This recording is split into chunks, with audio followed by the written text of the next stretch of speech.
confident that the border is as secure as it's ever been. Oh, really? A new report today is claiming the exact opposite because border agents are speaking out. One quoted as saying, "We've seen the number of illegal aliens double, maybe even triple since Amnesty talks started happening." So how big a problem is this? The folks who broke the story right here, right now. Welcome, everyone. I'm Stuart Varney in for Neil Cavuto. This is Your World. It's not the kind of news Janet Napolitano wants you to hear.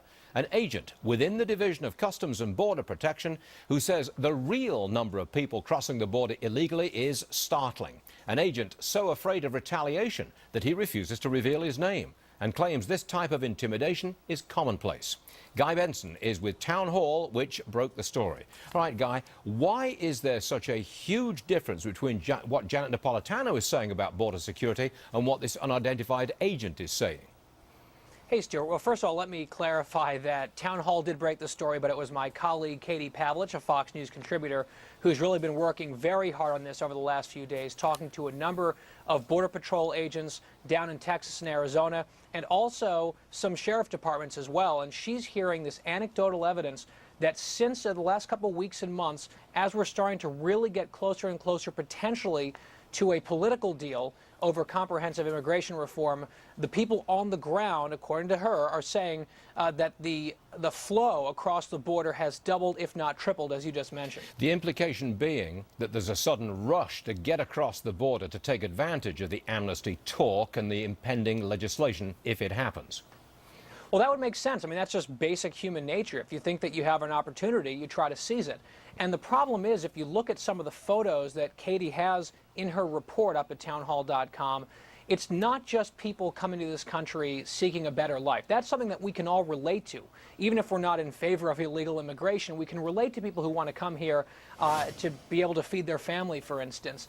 But there are a lot of people also coming in, a minority, but still a significant number, who are coming in and funneling in guns and drugs. There's one photo in particular where it looks like an AK-47 style weapon in the hand of one of the people crossing the border. And those aren't people, Stuart, that anyone wants in this country. Any group, any ethnicity. You don't want criminals and drug dealers entering the country with impunity. And so this is really one of the big political challenges as we move forward. If there's going to be a comprehensive bill, the word comprehensive suggests that it has to include border security. And I think a lot of Americans are wondering, is the administration, is the government being fully honest about how secure that border truly is? Can you give me, I think you've got some specific numbers. I believe the reporter in question studied a particular area of Texas between February the 5th and March the 1st and came up with about 504 illegal entries at that border crossing. Is that correct?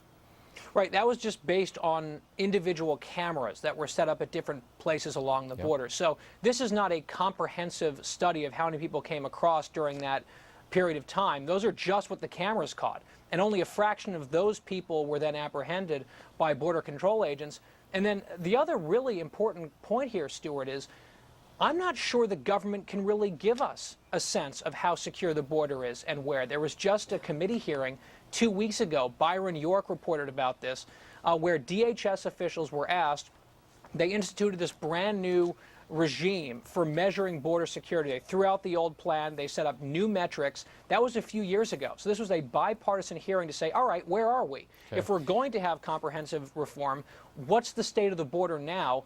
And Department of Homeland Security officials couldn't answer those questions. Guy, I just want to take the statement from the Customs and Border Protection Division. They issued this statement to us, and it says, in fiscal year 2012, Border Patrol apprehension activity remained at historic lows. Apprehensions in California, Arizona, and New Mexico continued a downward trend, reflecting fewer individuals crossing the border. Are you saying that's 2012, now it's a whole different ballgame, coming across the border in far larger numbers now this calendar year? That very well could be the case, Stuart, and it would make sense. Again, if there's an incentive and a magnet here, if people feel like there's an opportunity, even if they're not going to become citizens, to be here legally, if they're not a criminal.